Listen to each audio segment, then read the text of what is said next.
Bon début de week-end à tous et à toutes, madame, messieurs, salut et bienvenue à votre magazine Info 15 RDC. À la une, le 18 septembre dernier, à la Cité de l'Union africaine, l'inspecteur général de finances Jules Alinguete a été reçu par le président Félix Antoine Tshisekedi Tshilombo. Le gendarme financier Alinguete était venu présenter le rapport des activités de l'IGF au président de la République. Regardez. L'inspecteur général de finances, chef des services Jules Alinguete Kei, a été reçu en audience le 18 septembre dernier par le chef de l'État, Félix Antoine Tshisekedi Tshilombo, à la Cité de l'Union africaine. Les gendarmes financiers Jules Alinguete a, au cours de cette rencontre, présenté au président de la République le rapport des activités de l'IGF dans le cadre de la surveillance des opérations financières de l'État. Au cours de son audience avec le président Tshisekedi, Jules Alinguete a déclaré que l'IGF travaille activement afin d'appuyer la mobilisation des recettes publiques à travers les instructions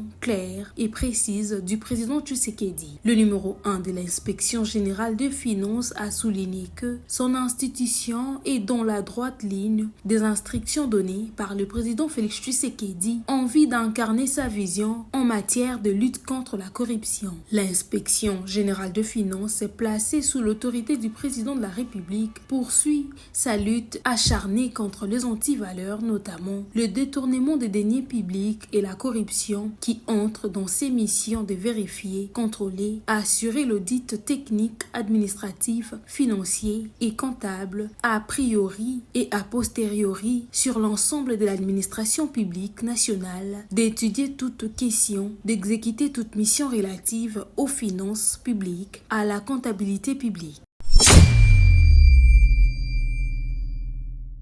Toujours dans ces mêmes registres, le même jour à la Cité de l'Union africaine, le président Félix Tshisekedi avait également reçu Miguel Cachal Katemba, directeur général de l'autorité de régulation de la sous-traitance dans les secteurs privés.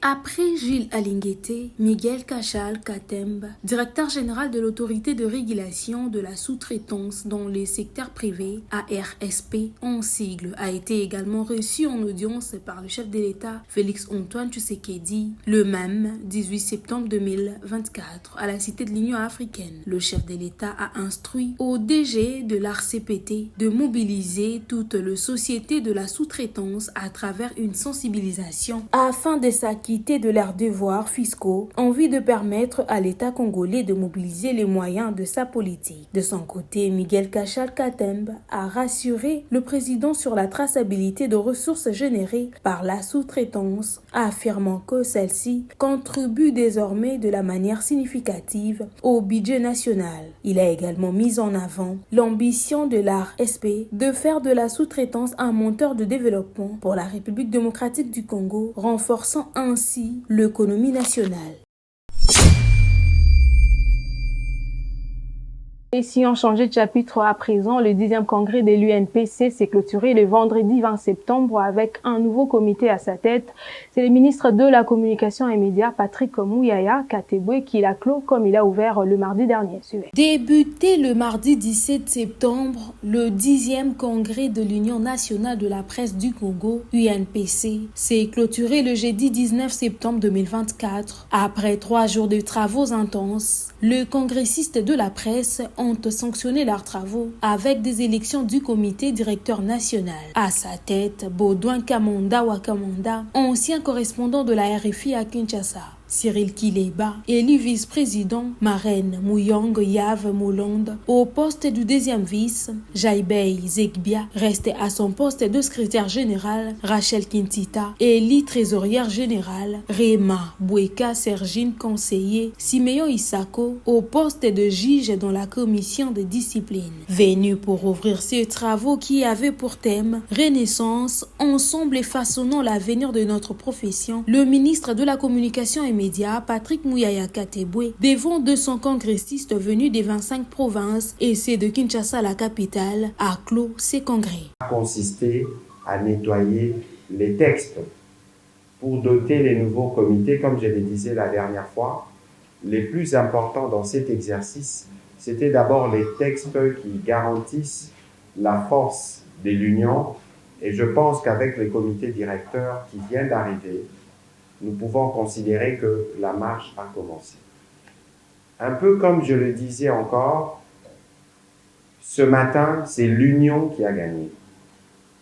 Ce n'est pas la victoire de Baudouin Kamanda et de ceux qui ont été élus à ses côtés ce matin, mais c'est la victoire de vous tous, car comme je le disais, le travail de salubrité médiatique ou le travail de la relance de l'image de marque de notre profession, encore, devrais-je dire, de votre profession, devrait se faire par tous. Il ne faut donc pas considérer que ceux qui n'ont pas pu être élus ce matin n'ont plus de rôle à jouer ou n'ont plus des responsabilités dans cette quête collective que nous avons de la reconstruction de notre métier. Mais que par la suite, il faut travailler étroitement, je pense, avec le Conseil supérieur de l'audiovisuel de la communication qui se charge de la régulation, parce que nous devons être en mesure, nous tous, toutes les institutions, dans les rôles qui nous sont reconnus par la loi et les différents textes, à travailler en coalition pour que d'une part, nous puissions nous assurer que nous avons commencé le travail du nettoyage de la profession, mais que d'autre part, nous avons commencé un travail épineux, celui d'améliorer à la fois les sorts de journalistes, mais aussi d'améliorer les conditions de travail. L'objectif en menant ce 10e congrès est de faire revenir les journalistes à mieux réfléchir sur leur rôle crucial dans l'encadrement de la population congolaise avec les journalistes comme phare d'une société, éclairer l'opinion et à bâtir une image positive de la RDC. Ces assises de la corporation de journalistes congolais se proposent de poser des diagnostics de mots qui rongent ce secteur, afin de trouver le piste de solution face à toutes ces choses. Elle intervient après le travaux du 9e congrès organisé à Mwanda dans le Congo central en 2020.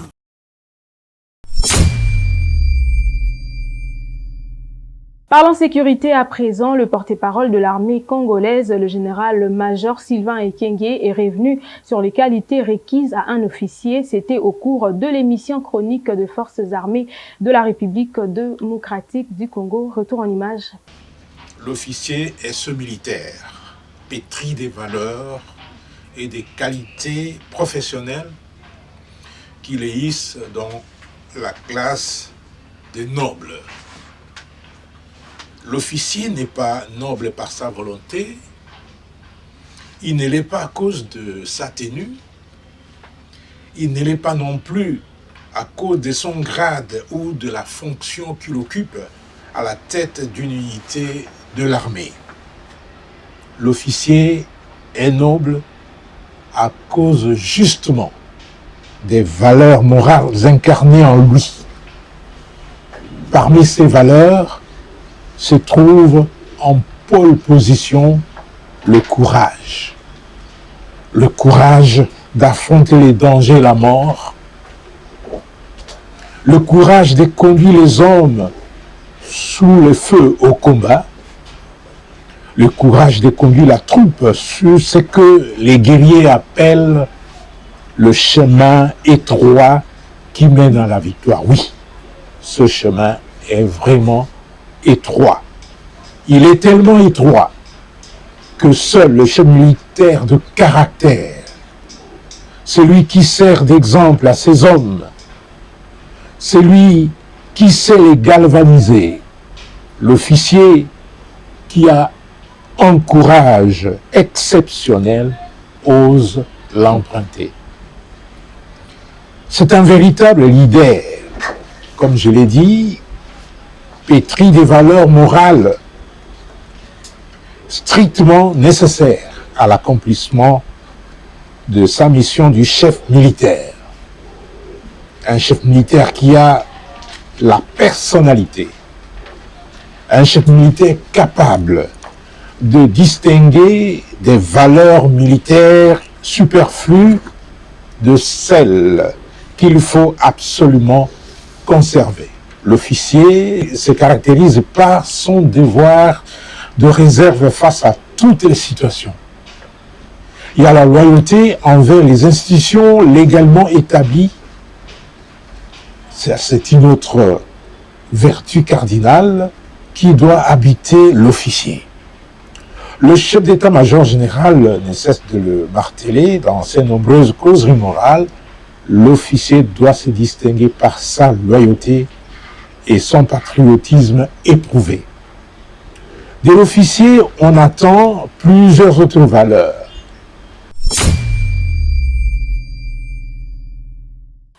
Et pour faire respecter les codes de la route et mettre fin aux embouteillages, le colonel Israël Tsanga, chargé des opérations de la police était descendu sur les différents lieux de trafic de la capitale Kinshasa. Reportage Iris Toto et Espoir Amala. Après la parade du commissaire général de la police, le général Benjamin Alongaboni, où il avait donné des instructions aux éléments de la police nationale congolaise, à un homme de terrain, le colonel Israël, chargé des opérations de la police était descendu sur les différents lieux de trafic et d'embouteillage de la capitale Kinshasa le mardi 17 septembre 2024 pour mettre en application les instructions du commissaire général de la police. Tout était parti au rond-point Willery dans la commune de Lingwala, où le colonel Israël s'était entretenu avec les motocyclistes de cette place tout en leur donnant des instructions sur la circulation routière. Après les ronds-points Willery, le colonel Israël était dirigé au pont Gabi où il avait surpris le PCR dans un débit de boissons. Ces agents de l'ordre qui ternissent l'image de la police ont été arrêtés sur place. Des ponts Gabi à rond-point Victoire, le colonel Israël, toujours dans la même idée, a réglementé la circulation dans cette grande place publique de la capitale quinoise. Arrivé à l'avenue du Stade dans la commune de Kalamou, le colonel Israël a mis la main sur un chauffeur ivre d'un taxibus de la marque Yas qui surquillait à son cynique. Le colonel Israël a fini sa journée de travail au rond-point Gaba où il avait encore sensibilisé le chauffeur et les motocyclistes appelés communément Wewa sur le respect du code de la route. Par ailleurs, nous en appelons à toutes les autorités de la police d'emboîter les pas afin de faire régner l'ordre sur les différentes voies de la ville et de terminer avec les phénomènes embouteillage.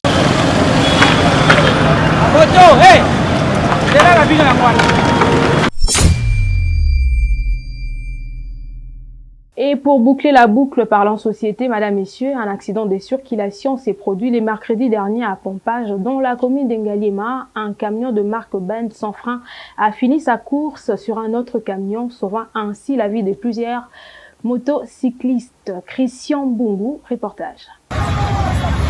Nous sommes dans la commune d'Engaliema, au quartier Pompage, précisément où un accident de circulation s'est produit en début de soirée. Un camion de marque Benz sans frein, en provenance du quartier CPA vers Mboudi, a fini sa course sur l'autre camion de la même marque. D'après le témoin rencontré, le camion Benz sans frein a voulu sauver la vie de plusieurs motards qui ne cessaient de les coincer. En voulant chercher un moyen pour fuir ces derniers, c'est ainsi qu'il a voulu finir sa course sur l'autre camion de marque Benz pour épargner la vie de plusieurs motards et leurs clients. Gravement blessé, le chauffeur du camion Benz sans frein est conduit à l'hôpital pour des premiers soins.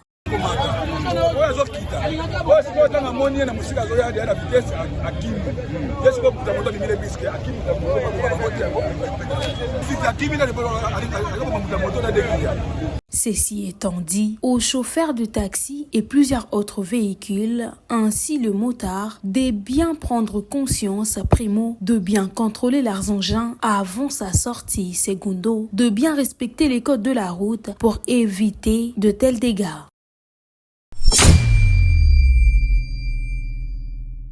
Avant de nous séparer complètement, suivez la vidéo du jour dite Salah du jour. Hé, Kofi, mais Kofi, c'est moi. Le monsieur sans fesses là, ton prof de maths là, tu te rappelles? Ah, tu deviens quoi? Hein? Tu fais quoi dans la vie? Vaut rien là, on te voyait en classe ici, hein?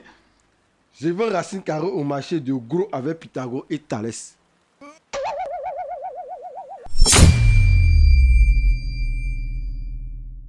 Et voilà, c'est ainsi que s'achève cette édition d'aujourd'hui. Madame, messieurs, merci pour votre attention soutenue. Prenez bien soin de vous car chaque jour est inouï.